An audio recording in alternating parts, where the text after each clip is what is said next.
Hello, and welcome to the Miguel Sanchez universe, where we help make your ideas reality. Today I'm going to talk about a topic that is probably the most asked question I get with people with new ideas. And that is, how do I raise money for my idea? This has led me down a path of a lot of different things, right? There's educating people on how to actually raise money for their idea, and there's a few paths for that. It's led me down a road of helping people to self-fund their idea. There's even ideas of friends and family, but instead of friends and family, more community fundraising. And then there's the path of creating a fund so I can and my partners can invest in ideas. The key to raising money for your idea is, first, are you willing to put money into your idea? I think it always starts out as, how can I get other people to pay for my idea? That's where a lot of people are led wrong. They're starting out with the wrong mindset. Like, if you are not willing to put up your own money, time, specifically time, if you don't want to put the time in and you say, oh, I can't work on this because I don't have money, I don't have the time because I don't have the money, then nobody's going to invest in it. You're going to have to be the lead investor, and that's going to be with time. So if you put in your time and then you get to a point where you need money to bring other people in, this is where building a team. You can bring in more people and use their time and give them equity for their time. And that leads me to the path of actually raising real money from other people, friends and family, and venture capitalists. Venture capitalists, the first thing they're going to look at is your team. And we've been working with Village Capital on a bunch of things, and what one of the biggest things is, there's this chart, I'll link to it in the show page, called the Abaca chart. And that chart basically shows what investors look at and how to understand how investors see you. So if you look at that chart and you see the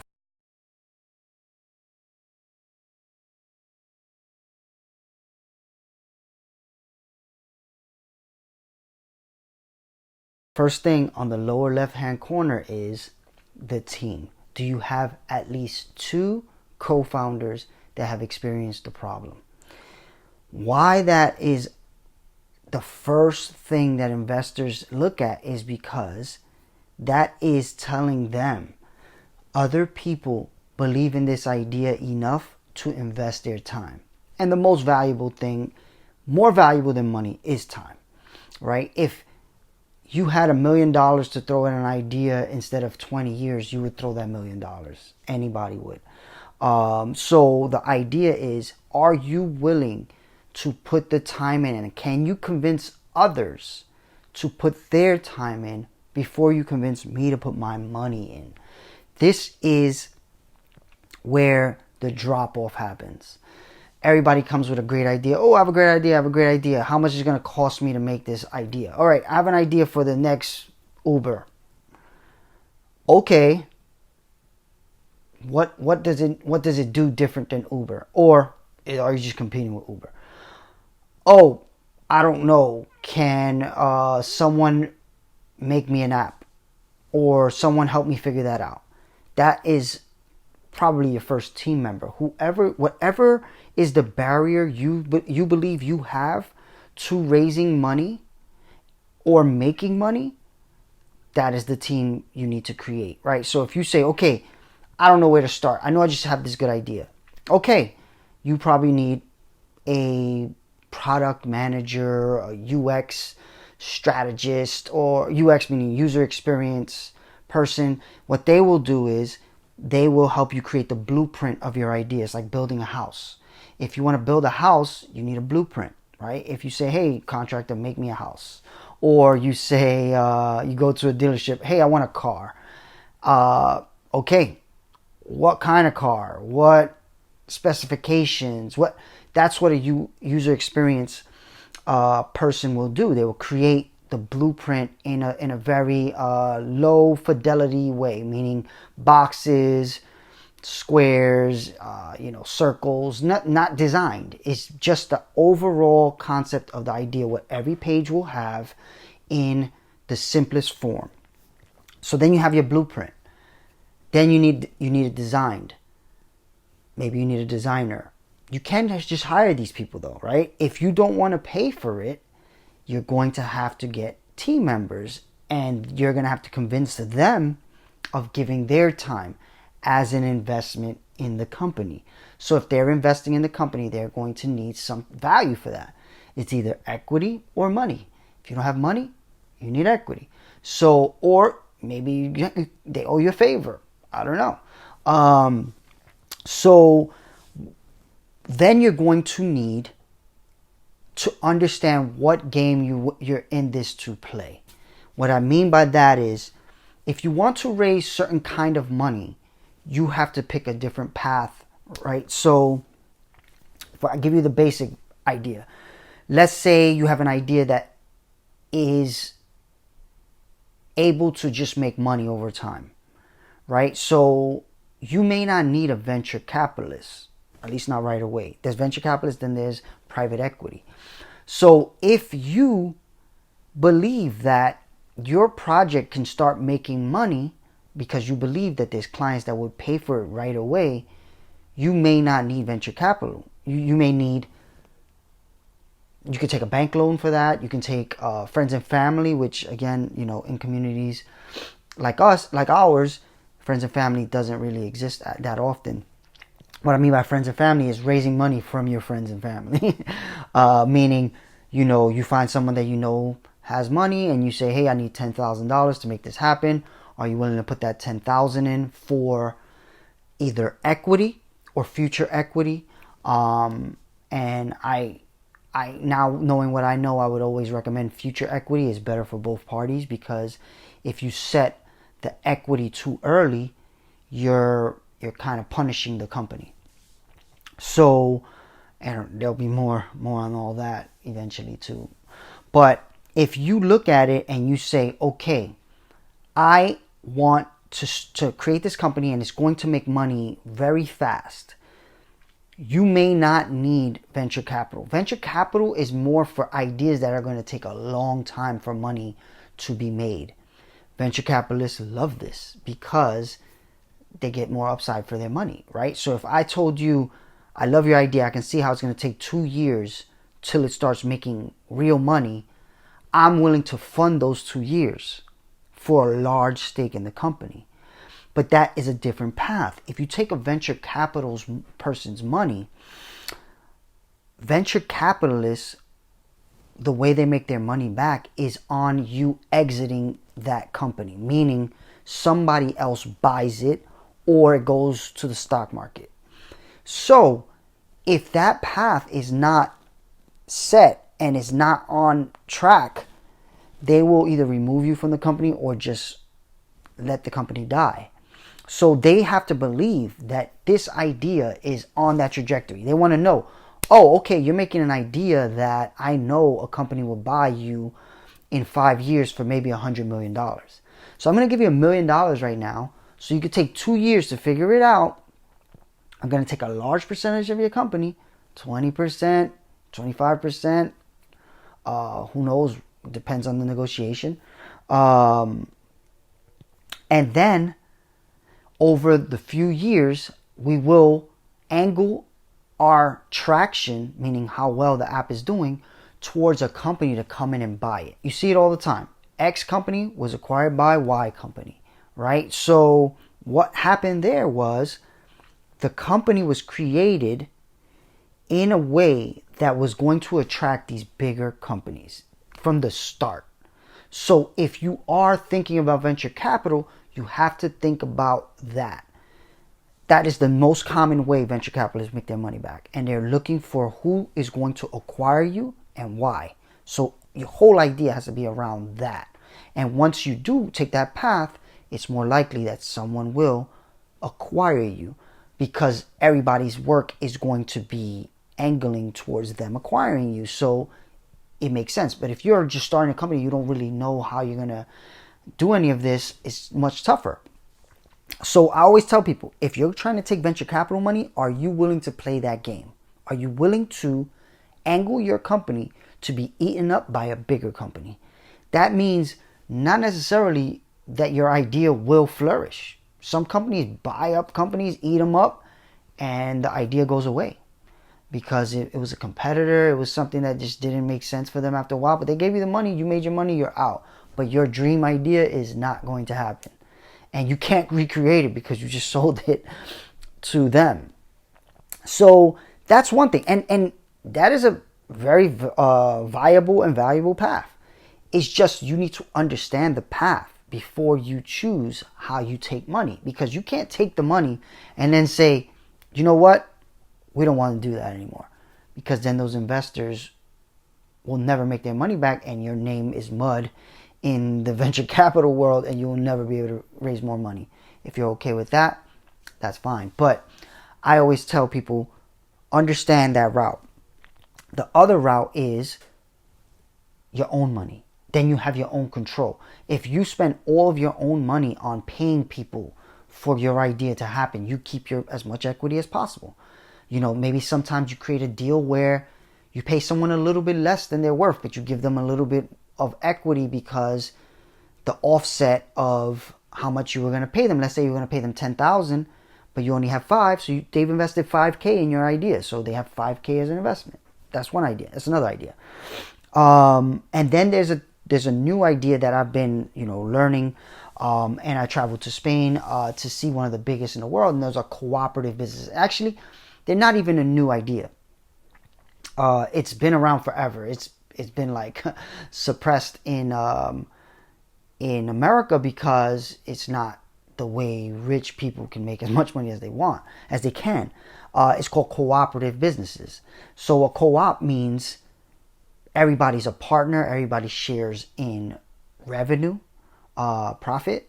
Everybody has a vote, a say in how the company's run. Not necessarily equal say, but they have a vote and they have a say. And why I bring that one up is because instead of giving people equity, you can bring them in and say, look, you are my partner. So you have equity. But not only do you're my partner, you have say in what we do. There's pros and cons to that, right? Too many cooks in the kitchen, not necessarily everybody having the same vision, but it's an option. It's an option that exists, and a lot of companies do it. And I believe it's one of the future ways that we are going to be able to change the way our economy works.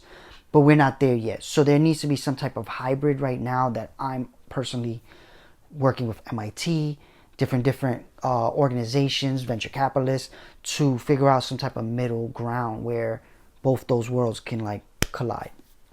So, but right now where we are is you have to choose one of these options. One of these three options is either self-fund as much as you can.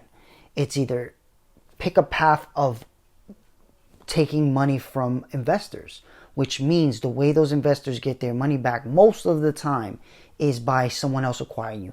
There are other models that we're starting to work with Village Capital where instead of and different companies like Republic and stuff like that is you can do stuff like revenue share instead of waiting till somebody acquires you, right? So if I tell you it's going to take me 2 years to make money, but then we expect to be making X amount of money, what we're willing to do is give you 15% of that profit, 20% of that profit until you make this much money. And then you can either stay in or be out based on different metrics and negotiation.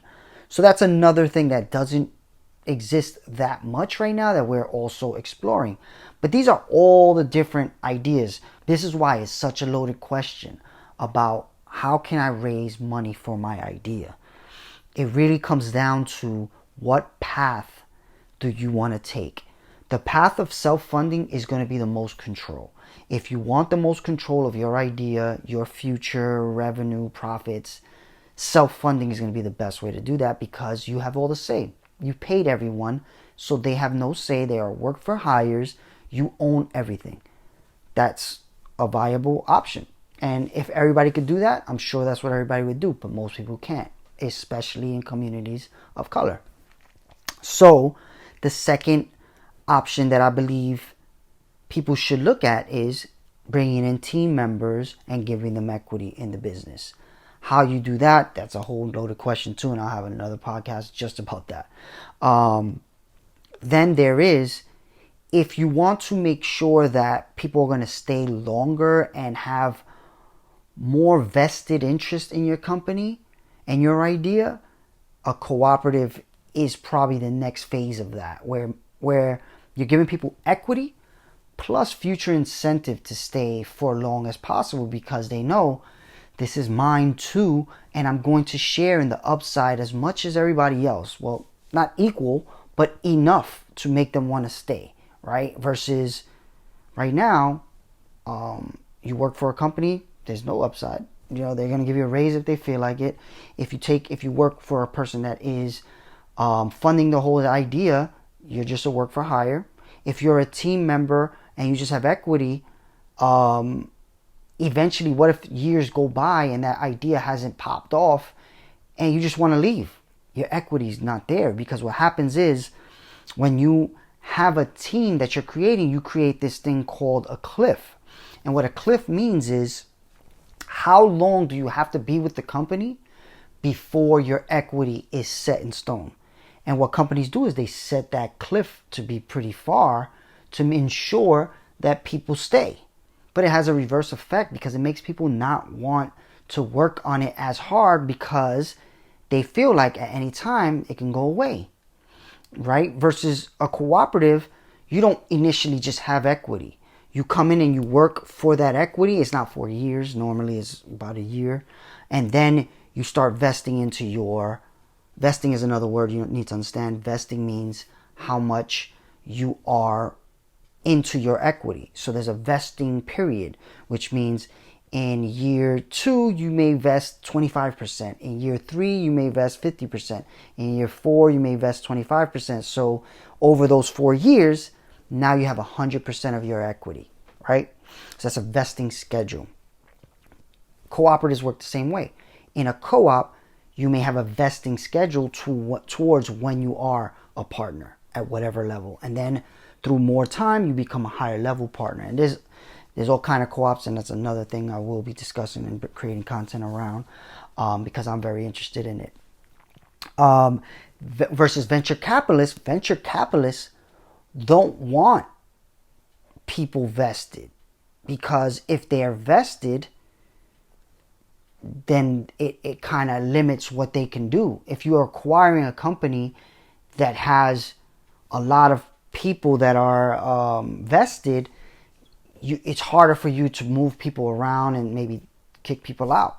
Just plain truth, right? If a company buys you, this happened to my mother's company. My mother's company was a jewelry company called Honora. They had many employees for many years. My mom worked there since I was born, 30 years. Warren Buffett bought the company and pretty much fired everybody, right?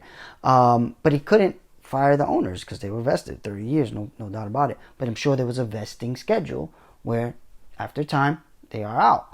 And you know, this is one of the times where it started really making me understand we need to own our own, because this is going to happen more and more. The whole system is heading towards this venture capital idea of flipping the companies. But even right now, even in the venture capital community, we're understanding that that's not viable. It's going to work in certain cases, but most cases there's another possibility that will keep companies open longer, create more jobs, create more stability in the economy. Because if we're always looking for the one that's going to explode 1,000 times and we don't care about the other hundreds of thousands that just die because they're not on that trajectory, but could have been decent level businesses that kept people employed, what are we doing? We're shooting ourselves in the foot, I believe. In the venture capital community, there's already some conversations happening about the future of how this industry will work, because it is so dependent on the rocket ship company that goes off and makes billions, or makes billions in valuation, meaning For instance, Uber, for instance, right now is worth $80 billion, but they lose $1 billion like every quarter or every month, something crazy like that. But they're worth 80 billion because the venture capitalists know when they are either acquired or through IPO, which I believe they IPO'd already. Yeah, I think so. They will make a lot more times their money. It has so much brand equity, and people know when they go take a cab ride, now they take an Uber. It's changed the language of how you do something, so they know that company will make the money eventually. Well, maybe, because Warren Buffett, again, bringing up Warren Buffett, he doesn't believe in that company as much. But Warren Buffett is more of a traditional business type of person. He wants companies that make money versus value in technology. So I believe that there has to be some new middle ground where the angle of pushing companies towards the rocket ship model is one very useful one, but not every deal is that. Maybe there are some middle ground, some new ways of creating more jobs and stuff like that, and venture capitalists will make less. They will make less on those deals, but those deals, instead of making nothing, they will still at least exist. Versus right now, the venture capitalist mindset is either make me 100 times my money or die. That's just that's the business model. It's the same with most things, though. The music industry is the same way, right? They'll invest in 100 young artists, knowing one will be Rihanna, one will be, and all the other will probably fail, right? But they know one will be Rihanna, so they don't care if you fail because they got their Rihanna.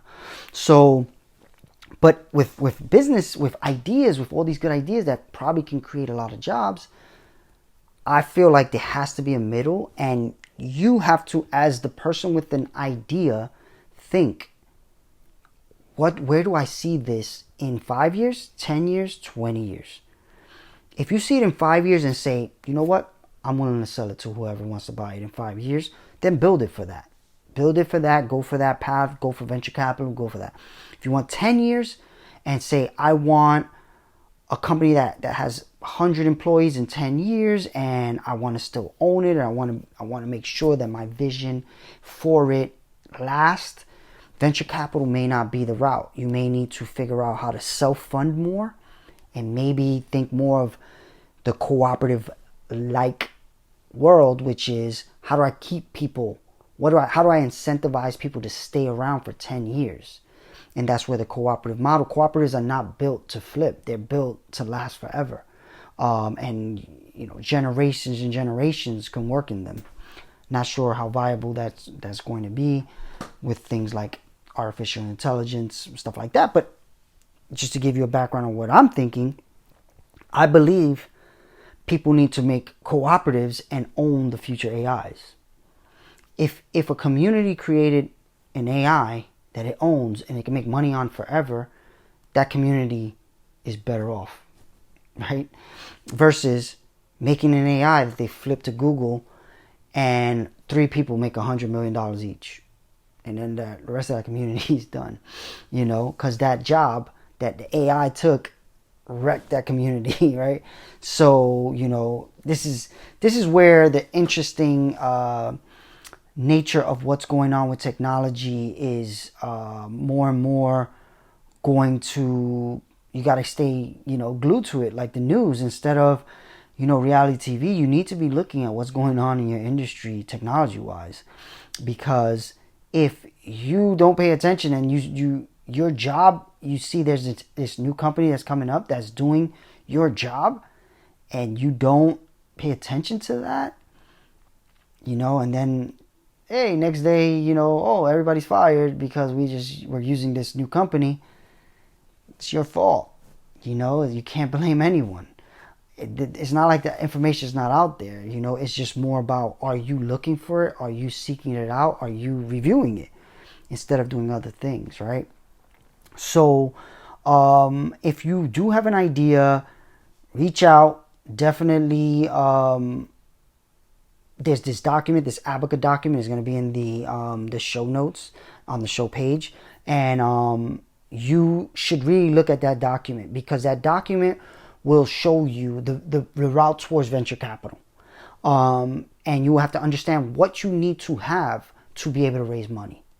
If you just have an idea in your head, good luck raising money. Friends and family, maybe, but definitely not venture capital. And it'll show you at what levels, what type of money you can get.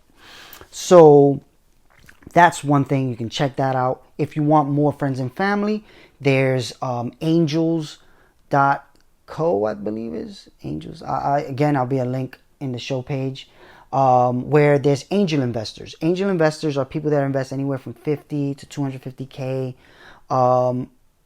more in the 50 to 100K. So these people believe in ideas. They take their own money. They invest in the idea individually as a person investor.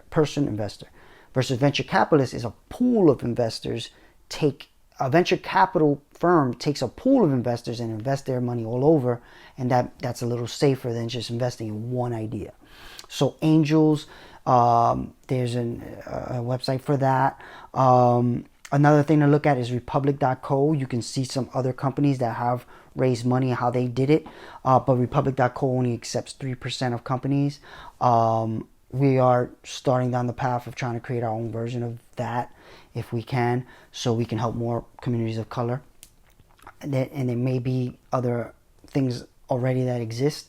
And I'll actually, in the show page, I'll link you to a page where you can see every single version of republic.co. There's different places around the country. There's 30 places that have been registered to be able to take in money from the community for an idea. So I'll put a link there for that.